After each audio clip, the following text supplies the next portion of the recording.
వంతవాణి కార్యక్రమంలో ముందుగా ఇంటి అలంకరణలో మెలకువలు అంశంపై శ్రీమతి యలమర్తి అనురాధ గారి ప్రసంగం ఉంటారు.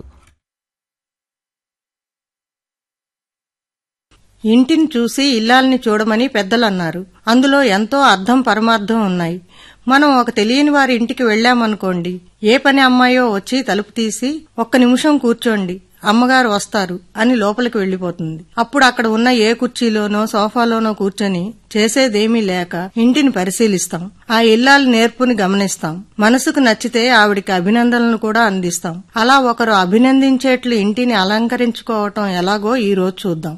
అలంకరించటం, ఆ పదంలోనే ఒక అందం ఉంది. అందుకే అంత ఆకర్షణీయమైన పేరు. తను అందంగా ఉండటమే కాదు, తన్ని జాగ్రత్తగా ఉపయోగించుకుంటే ఎక్కడైనా మరింత శోభం చేకూర్చటమే దాని గొప్పతనం. మనుషులకు బీదా గొప్పలుంటాయి కాని ఈ అలంకారానికి అలాంటి పట్టింపులుండవు. పూరి గుడిసె అయినా 10 అంతస్తుల భవనమైనా దానికి ఒకటే. పక్షికి గూడు ఉన్నట్లు మనిషికి ఇల్లు. అది చిన్నదా, పెద్దదా, అద్దెదా, సొంతమా అనేది అనవసరం. మనం ఉన్నంత వరకు మనం ఉండే ఇల్లు మనది. అది ఎప్పుడూ కళకళలాడుతూ ఉండాలి. అలా చెయ్యాలంటే ఎంతో ఖర్చు అవుతుందని చాలా మంది అనుకుంటారు. కానీ అది నిజం కాదు. పనికిరాని వస్తువులతో తక్కువ ఖర్చుతో కూడా ఇంటిని అందంగా అలంకరించవచ్చు. ఇంట్లో ఎన్ని గదులున్నాయన్నది ముఖ్యం కాదు, వాటిని ఎంత అందంగా ఉంచుకున్నామన్నదే ఇంపార్టెంట్. అందరికీ living room, drawing room, dining room అని విడివిడిగా ఉండకపోవచ్చు. ఇవన్నీ ఒక గదిలో అయినా బాధపడక్కర్లేదు. ఉన్నంతలో అందంగా అలంకరించుకోగలిగితే అదే గొప్ప. అందరూ ఇంటిని అందంగానే సర్దుకోవాలని ప్రయత్నిస్తారు. కానీ కొందరు సర్దితే మరీ చూడాలనిపిస్తుంది. ఇంకా అక్కడే ఉండాలనిపిస్తుంది.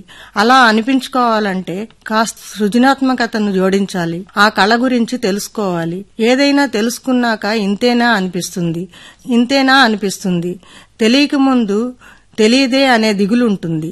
ఆ దిగులు పోగొట్టుకోవాలంటే ప్రతి విషయంలో రవ్వంతైనా పరిజ్ఞానాన్ని సంపాదించుకోవాలి. బెడ్రూంలో పెట్టే సామాను లివింగ్ రూంలో పెడితే నవ్వరు. మరి ఆ నగుబాటు మనకెందుకు చెప్పండి? ఒక్కో రూమ్కి ఒక్కో ఆవశ్యకత, ఒక్కో ఇంపార్టెన్స్ ఉంటుంది. దాన్ని ఫుల్ఫిల్ చేయటంలోనే మన నైపుణ్యం బయటపడుతుంది. కొందరు మాకే కదా వస్తువులున్నాయని మొత్తం గదంతా నింపేస్తారు. అప్పుడు చూసేవాళ్లకు చిరాగ్గా అనిపించినా ఆశ్చర్యపోనక్కర్లేదు. ఖాళీ స్థలం వస్తువులు నింపిన స్థలంతో ఎప్పుడూ బ్యాలెన్స్ అవుతోందో లేదో గమనిస్తూ ఉండాలి. ఫర్నిచర్ సైజును గదులను బట్టే నిర్ణయించుకోవాలి. పెద్ద గదిలో చిన్న సైజు ఫర్నిచర్ పెట్టినా, చిన్న గదిలో హెవీ ఫర్నిచర్ పెట్టినా రూమ్ అందం చెడిపోతుంది. ఫర్నిచర్ ఎప్పుడూ గోడవైపే ఉండాలి. ఏ గదిని దేనికి ఉపయోగించాలి అనేది కుటుంబ సభ్యులు, వారి భావాలు, వారి అలవాట్ల మీద ఆధారపడి ఉంటుంది. దాన్ని బట్టే ఏ గది దేనికి వాడాలి, ఏ గదిలో ఏ వస్తువులు పెట్టాలో నిర్ణయించాలి. పిల్లలు ఉంటే వారికో గది ఏర్పాటు బాగుంటుంది. ప్రతి గదికి ఒక ఫ్లవర్ వాస్ తప్పనిసరి. అవసరమైతే మరొకటి పెంచుకోవచ్చు. ఏది వాడినా ఎబ్బెట్టుగా ఉండేట్లు మాత్రం ఉండకూడదనే విషయం మరిచిపోకూడదు. గదులకు లేత రంగులనే వాడాలి. గదులన్నిటికీ ఒకే రంగు వాడితే ఒక అందం. ఒక్కో గదికి ఒక్కో రంగు వాడితే అది మరో రకపు అందం. రంగు ఎలా వేసుకున్నా మీ ఇంట్లో ఉన్న వస్తువుల రంగు, గోడకు వేసే రంగు గమనించి వేసుకోవాలి. బ్లూ కలర్ గోడలకు వేసి ఆ గదిలో బ్లూ కలర్ ఫ్రిడ్జ్ పెడితే ఎలా ఉంటుందో ఒక్కసారి ఊహించండి. అదే లేత గులాబీ రంగు గదికి వేసి ఆ ఫ్రిడ్జ్ పెట్టి చూడండి. ఫ్రిడ్జ్ మరింత అందంగా కనిపిస్తుంది. ఏ వస్తువైనా ఇలాగే ఆలోచించాలి. ప్రతి గదిలో ఒక సీనరీ తప్పక ఉండాలి. అది మనసుకు ఉల్లాసాన్ని కలిగించేదే అవ్వాలి. హాల్లోకి వెళదామా?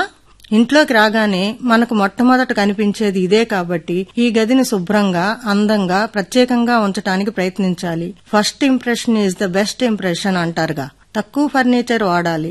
చిన్న హాల్ అయితే ఒక సోఫా, ఒక టీపై, పెద్దదైతే దివానా వాడాలి. హాల్ మరీ పెద్దదైతే 2 సోఫాలు, 4 కుర్చీలు వాడొచ్చు. చిన్న స్టూల్ మీద గాని, టీపై మీద గాని ఒక ఫ్లవర్ వాస్ పెట్టాలి. దివానా కొనేంత స్తోమత లేదనుకోనక్కర్లేదు. 2 బెంచీలు వేసి ఓ కర్టెన్ క్లాత్ కప్పినా దివానే. కాకపోతే దాని కింద 4 చీరలు కలిపి కుట్టిన బొంత వేయటం మర్చిపోకండి. దిండ్లు కూడా మెత్తటి క్లాత్ ఉపయోగించి కుట్టుకోవచ్చు. ఆర్ట్ మన చేతిలో ఉండాలే కాని కొండ మీద కోతిని బొమ్మ రూపంలో నట్టింట నిలపచ్చు. ఓ వెల్కమ్ బోర్డు ఉండాలి. అది మనం తయారు చేసిందైతే మరీ బాగుంటుంది. మీ దంపతులిద్దరూ ఆహ్వానిస్తున్నట్లున్న ఫోటో పత్రాలున్నాయనుకోండి, లోపల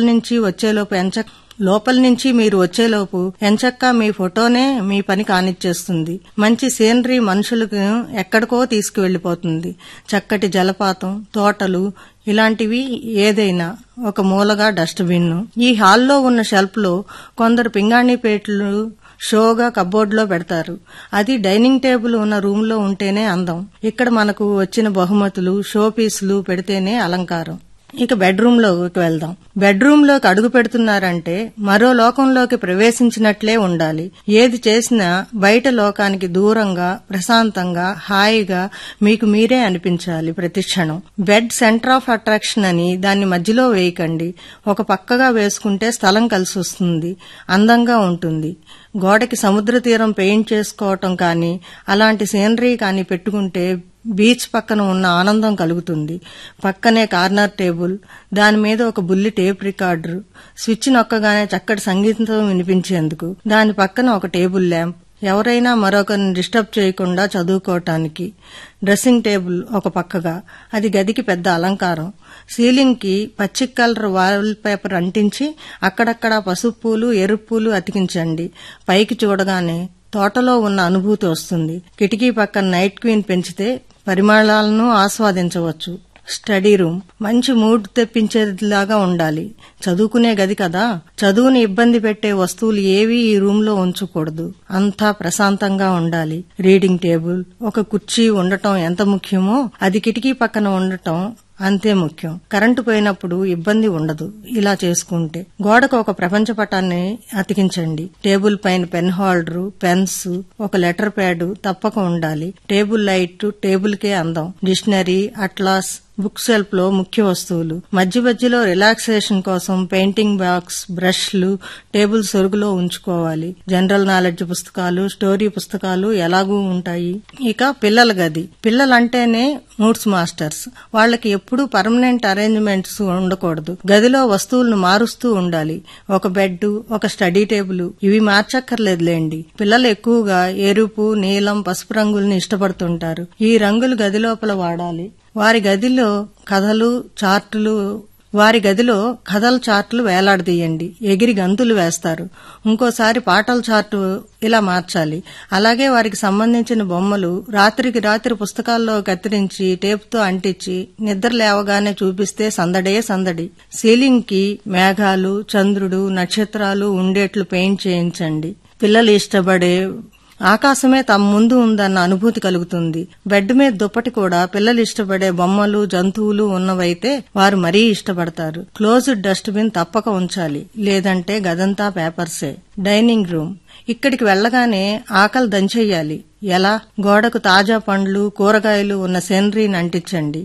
షెల్ఫ్ లో meals, tiffin plates, cups, saucer, cutlery అందంగా అమర్చండి. ఫ్రిడ్జ్, దానిపైన ఒక ఫ్లవర్ వాజ్ పెడితే ఒకదాంతో ఒకటి పోటీ పడతాయి. డైనింగ్ టేబుల్ మీద ఫ్లోటింగ్ అరేంజ్మెంట్ బాగుంటుంది. పింగాణీ పాత్ర తీసుకుని దానిలో 3/4 వంతు నీళ్లు పోసి 4 గులకరాళ్లు, ఆల్చిప్పలు వేయండి.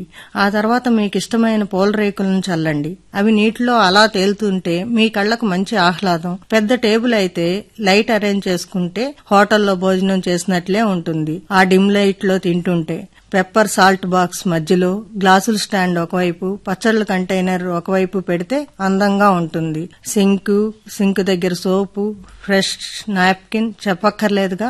ఇంకెందుకు ఆలస్యం, లాగిన్ చేయండి. పదార్థాలండి. వంటగది అని తేలిగ్గా తీసిపారేసేవారున్నారు. కానీ రోజులో ఎక్కువ సమయాన్ని గృహిణి గడిపేది కిచెన్ లోనే. అందుకే దాన్ని అందంగా ఉంచుకోవాలి. ఈ గదికి పసుపు రంగు కానీ, గోల్డ్ కలర్ కానీ బాగుంటుంది. చిన్న చిన్న ప్లాస్టిక్ కుండీల్లో మరువం, పుదీనా, కొత్తిమీర లాంటివి వేసి కిచెన్ కిటికీలో స్థానం కల్పించాలి. ఎండు మిరపకాయలను తోరణాలుగా కట్టి అలమారాకి వేలాడదీయండి. వెల్లుల్లిపాయలను పిల్లలకు జడ చుట్టూ మల్లెపూలు గుచ్చి పెట్టినట్లు వరుసగా గుచ్చి చివర ముడివేసి అక్కడక్కడా తగిలించండి. వంట చేస్తున్నంతసేపు అవి పలకరిస్తూ ఉంటాయి. కబ్బోర్డ్ మధ్యలో రంగురంగుల రిబ్బన్స్ ను వేలాడదీయండి. కిచెన్ గట్టుకు గ్రానైట్ వాడితే అందంగా కనిపిస్తుంది. శుభ్రం చేసుకోవటం సులభం. గ్యాస్ పొయ్యి మీద చిన్న చిన్న మరకలు పడ్డా వెంటనే తుడిచేస్తూ ఉంటే చూడటానికి బాగుంటుంది. ప్లేట్స్, గ్లాసెస్ పెట్టుకునే స్టాండ్ ఉంటే ఎంతో స్థలం కలిసి వస్తుంది. పదార్థాలు పెట్టుకునే సీసాలు అన్నీ ఒక రకమైనవి వాడితే బాగుంటుంది. బయటకు వస్తువులు కనిపించేవి అయితే స్లిప్స్ రాసుకోవాల్సిన పని ఉండదు. ఎగ్జాస్ట్ ఫ్యాన్ కిచెన్ లో ఉండవలసిందే. సింక్ తప్పనిసరి కదా. ఇప్పుడు మీ వంటిల్లు ఎలా ఉందో చూసుకోండి. ఇంటి వెనక స్థలానికి వచ్చేద్దాం.